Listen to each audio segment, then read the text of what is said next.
So good evening, how are we doing? Probably the wrong question, right? Uh,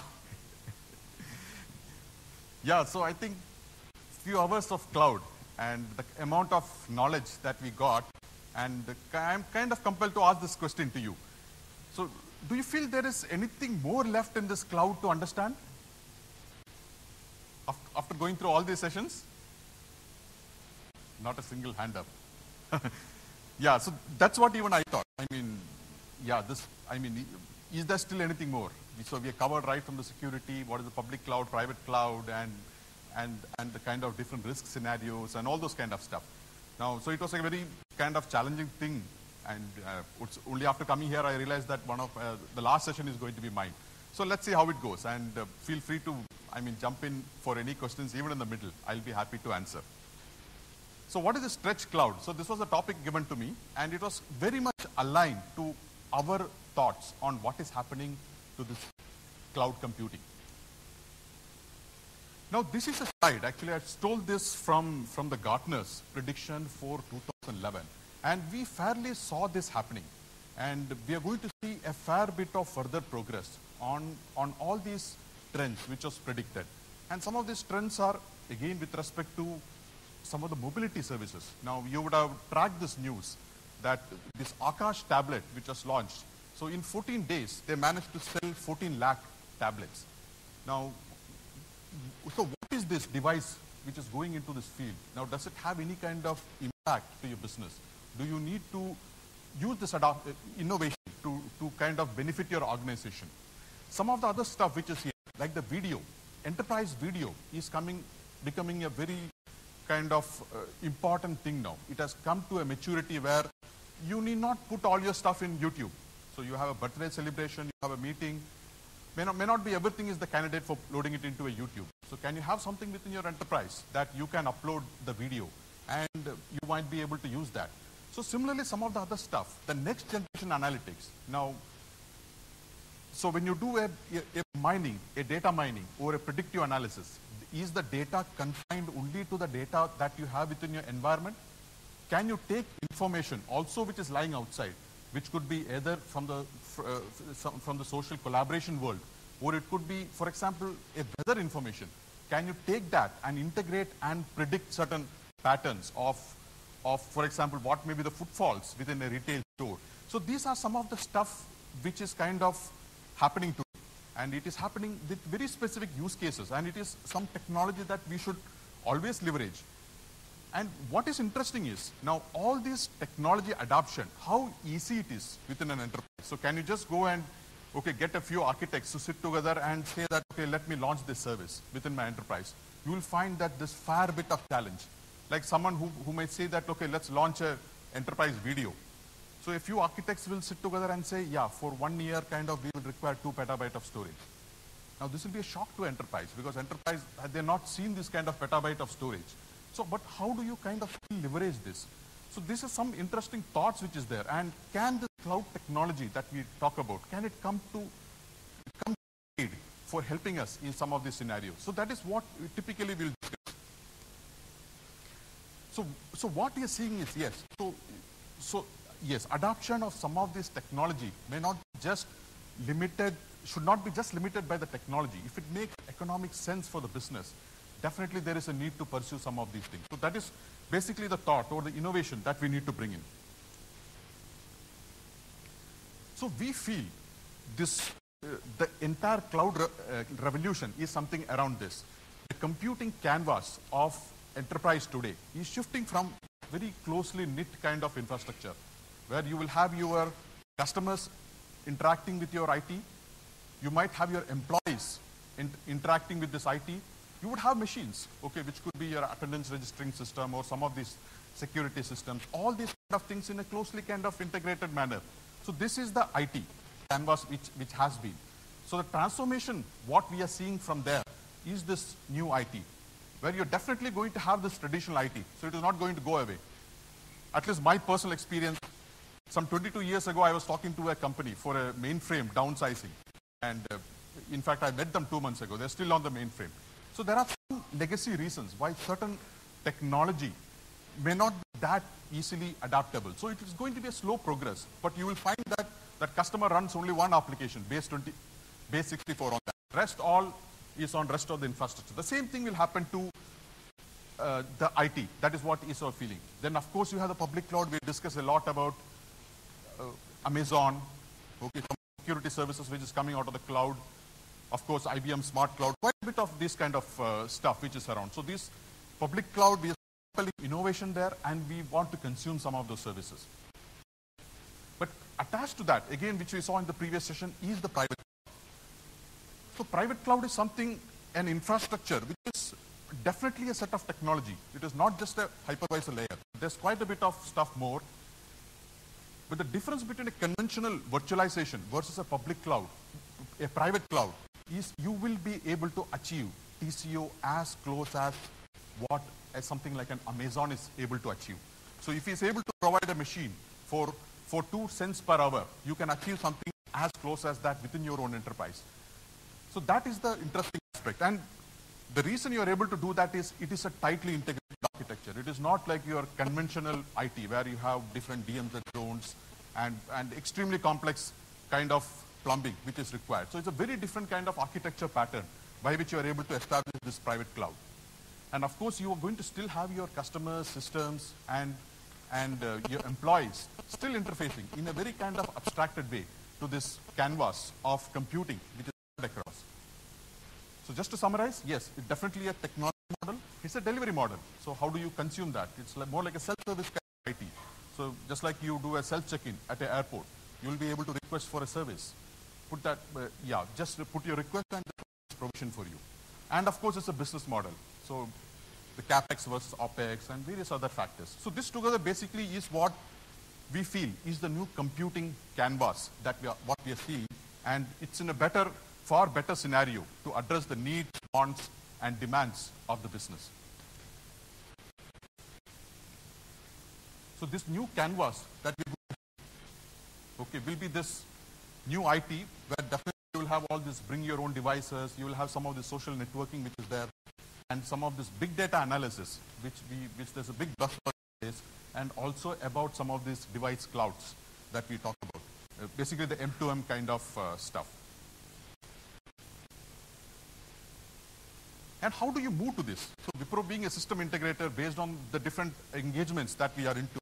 So today if you look at a public cloud versus a traditional IT, you will find that predominantly the dominating processor platform is x86.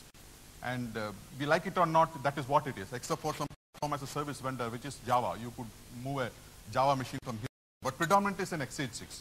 So if you have to go through this journey where you have this traditional IT which is shrinking and you have to go to this new canvas, you will definitely have to port certain applications. You will have to convert maybe a Itanium code to an x86 code or an UltraSpark or a PowerPC kind of code. So that will be one key activity. Either you might have to port or you might have to migrate. You might have to migrate an application. Let's say, for example, 10 business process. You might want to take it and migrate a ERP kind of system so that you are able to retire all those kind of stuff. So that becomes a key activity. So you would have to definitely retire some of the services. That sometimes it's more difficult, though you might have more services. You will find that you're still not able to, confident enough to switch off certain services for service. You would have to consume a lot of services out of public cloud. Of course, you might have to develop a lot of applications. Like, for example, you want to use Microsoft Azure or you want to use Force.com. So you might have to do a grounds-up bespoke development on that. So some of these things are the challenges which organizations go through when they were adapting this new canvas of computing. And this is the area where Wipro, as a system integrator, can come and help you.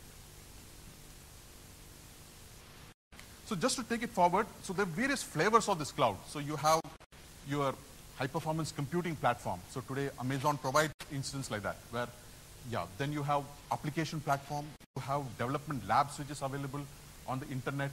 There's a lot of data analysis, the Hadoop. So where you want to upload non-structured data and do data mining. So you can consume those kind of services available out of cloud. Now, VDI is something which is very interesting.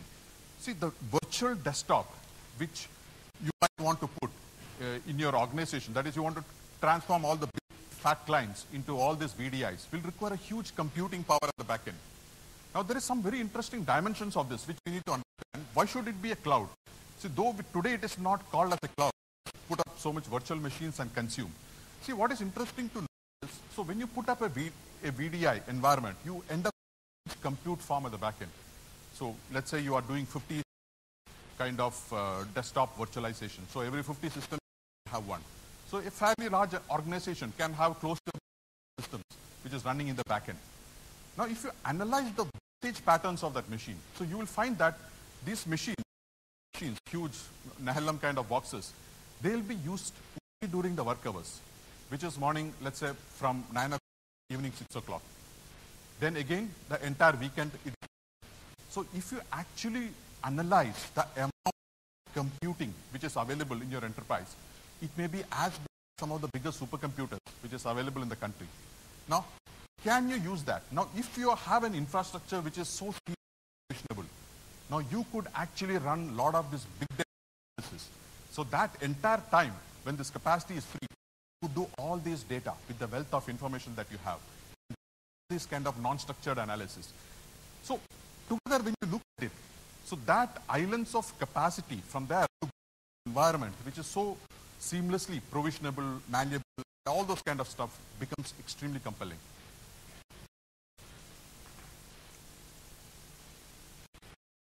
Now again, how do you do this? How do you kind of, somewhere I wanted to connect to that topic of, again, if you want to engineer a solution, okay, which can give you the TCO, which may be equivalent to a public cloud. So you have to look at it a little bit different. The conventional way the IT is deployed is, you do a 20-year planning, maybe data center, and you start putting this equipment. So some of this DX system, the way they work here, based on the amount of floor space, it just consumes the cooling. Now, so typically if you look at 1,500 kind of square feet of data center, approximately the power consumption will be 3 to 4 crores. This power consumption, the amount that we keep wasting. In that traditional way, it's going to be very difficult to make an ROI out of this.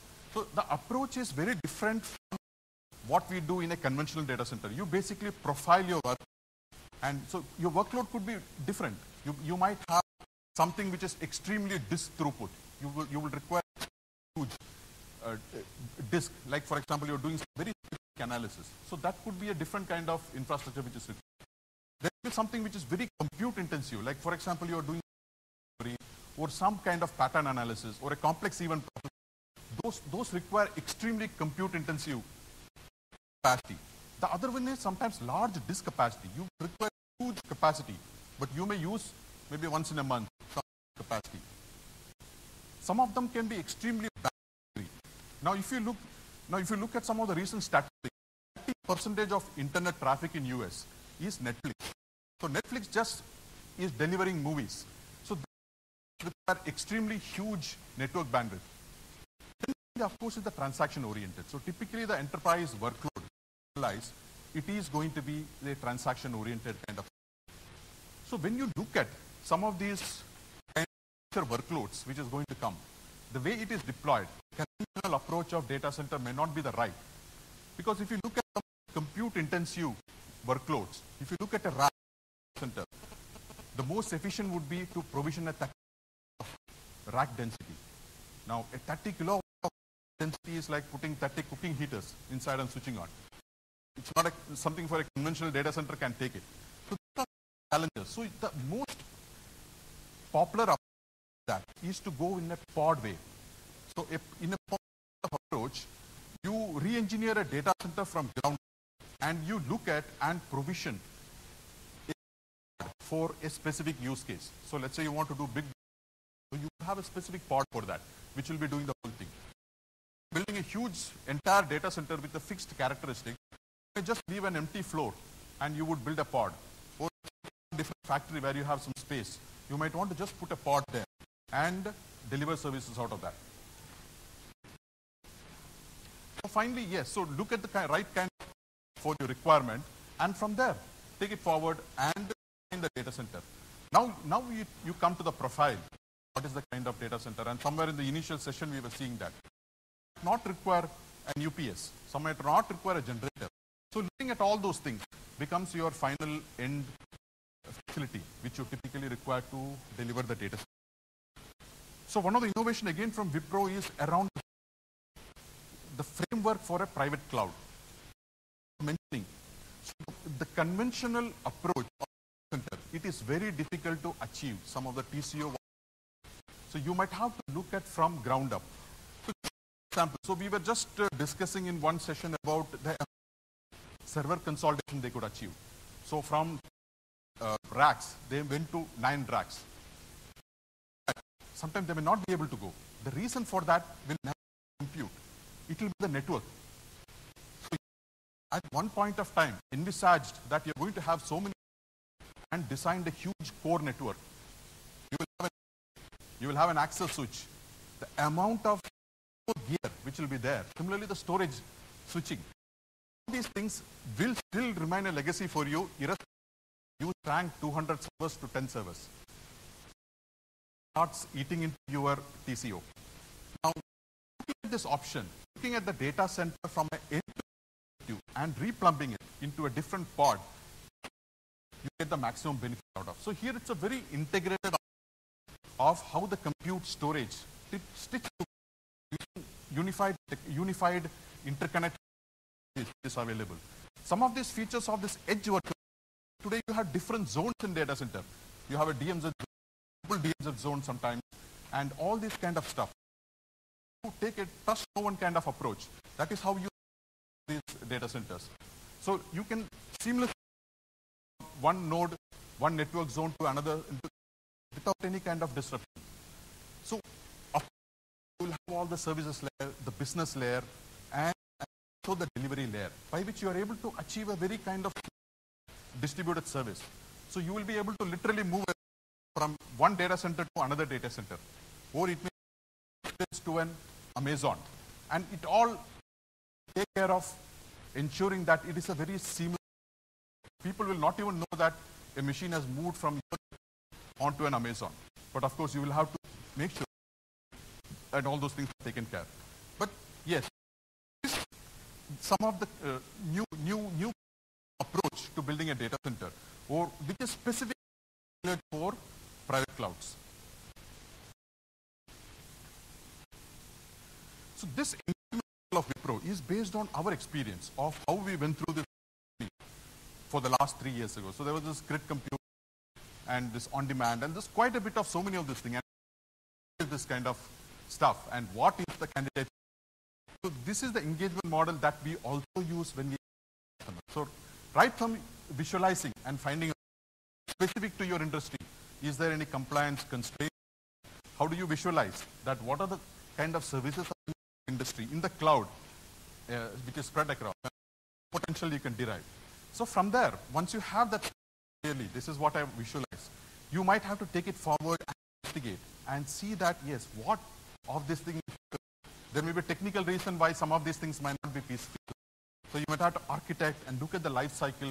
And so then, of course, once you have that entire story, so yes, either it can be you taking it forward, or it can be we taking it forward for you, where we build a business case saying that you can achieve a 3-year ROI by putting kind of investment and building that roadmap to achieve that kind of, and of course the risk and mitigation. So we heard so much of issues with the security. So there may be certain candidates of application which you will not be able to do anything. So you'll have to look at that and carefully mitigate some of this. When you have that entire plan in, take some time, decide and say that forward. So you would decide to incorporate some of a solution where you would have to procure all these things and with a single vendor supplier. So we could actually help you the whole solution together, which might be at least some. So today, if you want to put a perfect private cloud, it might require some 35 different components, so that it's a fully integrated, tightly stitched cloud. Of course, you'll have to do some testing, it up. And finally, once this is up and running, so a lot of organizations decide that I might do an entire transformation over the next months. So else, we can also help in terms of, yes, so helping them migrate, retire services, and also enabling some of these teams, including the operation, saying that this is the way the install, add, move, change are going to work from now on. And finally, of course, yes, if a need be, Wipro can also help in terms of management and upkeep of the whole thing. So that was just to summarize. Yes, so this, yeah, what is our thought with respect to new cloud canvas or the stretched canvas we talked about, and our engagement model, which we call this vision, by which that transformation to this cloud model can happen in this multiple waves. So we don't anticipate the big bang and the whole organization suddenly is on cloud. So you would have 1, 2, 3 waves. And the last wave would be the example which I was mentioning. So you would have one ATM switching application, which is best run on a main. It might run on a legacy Unix box 10 years, but you would have rest of all which is getting on board onto the new cloud. Yeah, so basically what I cover around this stretch cloud. And find out any time for any questions? No. Right, then, okay. Yeah, so thanks a lot. Thanks for the time.